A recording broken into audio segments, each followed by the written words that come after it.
really have to have the IQ of a toaster oven to believe the official lie that Venezuela is the basis of the drug trade, and that these boats, these tiny little boats, which often have 11 people on them, are bringing fentanyl into our country. They can't even reach us. These boats cannot even reach us.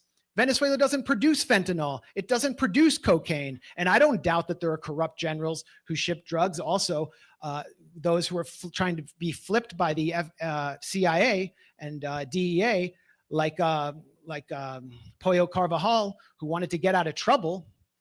But these are the facts. I mean, this is the 2025 United Nations Drug and Crime Office report showing you the shipment routes, and they're all coming from the West Coast, from U.S. puppet governments like the government of Ecuador under Daniel Noboa. Look up right now, Google Bonita Shipping, cocaine, Europe. Just do it. Who is the head of Bonita Shipping? It's our puppet who Kristi Noem just went down to visit, Daniel Noboa, who showed up in his blue Porsche and during a failed vote to bring 4 U.S. military bases into his country. He's the big source of drugs into this country. Look at that. The ones from Venezuela. Look at the line from Venezuela. It's going to Zelensky. And even if it was the case, it doesn't justify destroying their country through a Libya-style intervention. The U.S. has no credibility on the war on drugs. We know that from the amount of cocaine that was brought into our country through the Cocaine Import Agency, also known as the CIA, which founded the Cartel of the Suns. The founder of the Cartel of the Suns is the CIA. This is reported by the New York Times. It's not funny.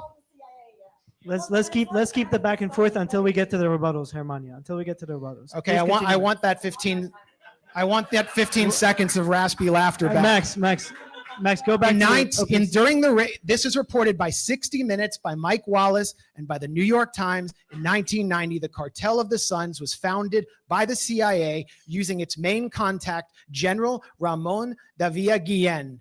And the patch that he wore was the symbol of the Cartel of the Suns, and it has not existed since. And this is the justification for William Barr, Attorney General, and the former CIA officer who pardoned all of the Iran-Contra war criminals who shipped so much cocaine into this country in order to fund their black operations. That is the justification for this narco-terrorist designation and this whole phony war, which will turn Venezuela into a Libya in the Western Hemisphere. That's my opinion. That's the opinion of Douglas Farah, who is a neoconservative intelligence asset who has produced report after report pushing regime change in Venezuela for intelligence-aligned think tanks like the Institute for National Security Studies. He said that if the U.S. intervenes in Venezuela, there will be a conflict without end and there will be no way of stopping it. The real cartels will start to infiltrate Venezuela. Deep consolidation of cartel control. You will see a new wave of migration, and you know what? They'll be sold out by the same Venezuelan opposition, Maria Corina Machado, that supported Trump torturing Venezuelan migrants in the CCOT prison. The same Venezuelan opposition that called on Benjamin Netanyahu's apartheid Israel to intervene in Venezuela. The opposition has no credibility on this issue. The U.S. has no credibility on the war on drugs. The American people are against this war, and the Venezuelan people are against this war. Thank you. All right, thank you, Max.